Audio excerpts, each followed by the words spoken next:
બધાને લેજો. So thank you so much, ખૂબ ખૂબ આભાર. ખૂબ ગજબની વિચારધારા લઈને આવ્યા છે.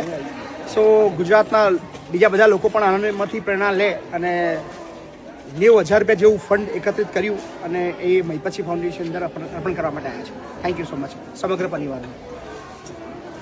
3, 2, 1 સ્ટાર્ટ. સો રોકિંગ મેહોણાના કડી તાલુકાના ગોવિંદપુરા ગામથી આજે ઘણા બધા મહેમાનો આવ્યા છે. તો એકદમ જોરદાર વાત છે. શેના માટે આવ્યા છે ને આપણે એમને જ પૂછીએ. તો પહેલા બધાના નામ પૂછી લઈએ. તમારું નામ શું છે? પટેલ નિત્ય અલ્પેશભાઈ. તમારું નામ? પટેલ વેદાંત ધર્મેન્દ્રભાઈ. તમારું નામ? તમારું નામ? પટેલ ધર્મેન્દ્રભાઈ. પટેલ અલ્પેશભાઈ. તો અલ્પેશભાઈ, તમે આજે શેના નિમિત્તે આપણા મહિપતસિંહ ફાઉન્ડેશનમાં આવ્યા છો? અમારા મમ્મી પપ્પાની જીવનચર્યા રાખી હતી, એમાં અમે આગળના દિવસે ડાયરાનો થોડો પ્રોગ્રામ રાખ્યો હતો.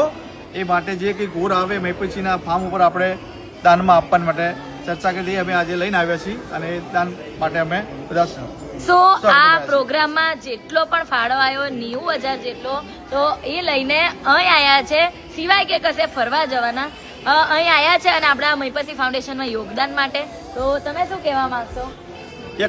એક સાચી જગ્યાએ જે દાન જાય છે એવું અમે છેલ્લા 2 વર્ષથી આ વિડીયો જોતા હતા અને મહિપતસિંહ બાપુ અત્યારે કળિયુગના એક રામ થઈને જે આવ્યા છે, તો અમને એક સાચી જગ્યાએ દાન દેવાનું અમને ઈચ્છા થઈ છે. તો અમારા ફેમિલી સાથે અમારા મમ્મી પપ્પાના જીવનના નિમિત્તે અમે રામધૂનનું આયોજન કર્યું હતું અને આગલા દિવસે સંતવાણીના પ્રોગ્રામમાં અમારે 90,000 રૂપિયા જેટલું જે દાન આવ્યું હતું એ અમે ફેમિલી સાથે બાપુને દાન દેવા માટે આવ્યા છીએ. તમે શું કહેવા માંગશો? તમને વિડીયો 2 વર્ષથી જો છો તો શું પ્રેરણા મળી તમને? અમે એવી પ્રેરણા મળી છે, એક કાર્ય મહિપતસિંહ બાપુ જે કામ કરી રહ્યા છે એ સારામાં સારું છે અને આ જમાનામાં આવું પોતાનો ટાઈમ બધું બગાડીને અને આવા સારા કાર્યમાં એમને જોડાયા છે. એમને પોતે આ ફાઉન્ડેશન ચાલે છે, એમાં અમને બહુ જ. અને એક ઉદાહરણ એ કે આવી જીવનચર્યામાં કે લોકોને એક મેસેજ મળે કે ભાઈ આ દાન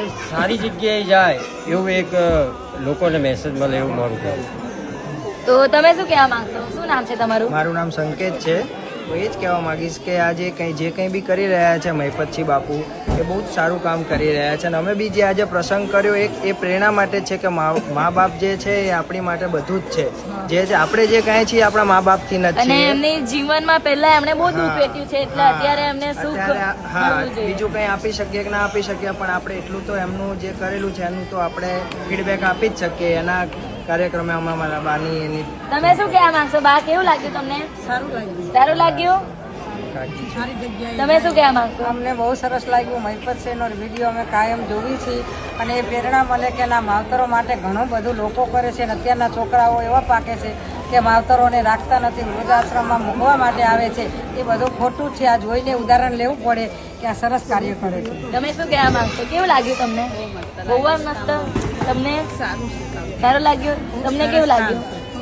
તો તમારું નામ શું છે? પટેલ નેન્સી. તો તમને કેવું લાગ્યું? બહુ જ સરસ. અને બાપુને મળીને કેવું લાગ્યું? બહુ જ મજા આવી. મજા આવી ગઈ? તમને કેવું લાગ્યું? મસ્ત લાગ્યું. તમે શું કહેવા માંગશો? ખૂબ જ સારું કામ છે આ એક. અને તમને? સરસ કળિયુગના હીરો છે મહિપતસિંહ. એમને જોઈને અમને પણ પ્રેરણા મળે છે કે આવું સારા એવા કાર્યો કરવા જોઈએ. અત્યારે વૃદ્ધાશ્રમને આ બધું કરે છે, આપણે પહેલાં તો આપણા માવતરને રાખવા જોઈએ અને પછી આપણાથી જે થતું હોય એ અમે કરવા માટે અહીંયા આવ્યા છીએ. યોગદાન ફૂલ નહીં તો ફૂલની પાંખડી અમારાથી સ્વીકારે બાપુ અને આવી જ બધાને પ્રેરણા મળે ને આવા સારા કાર્યો કરે. તો તમે શું કહેવા માંગશો? બસ સરસ મજાનું આવું જે ભગવાનનું કાર્ય કરી રહ્યા છે સરસ મજાનું એ, અને આવી પ્રેરણા મળી રહે બધાને.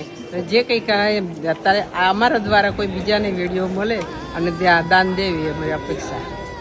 So thank you all family. અને તમે પણ આવી રીતે અહીં આવા ઈચ્છતા હોય અને મહિપતસિંહ બાપુને મળવા ઈચ્છતા હોય તો આવી જાઓ ખેડા જિલ્લાના વસો તાલુકાના આપણા શિક્ષણ નગરી લવાલ ગામે. Thank you so much.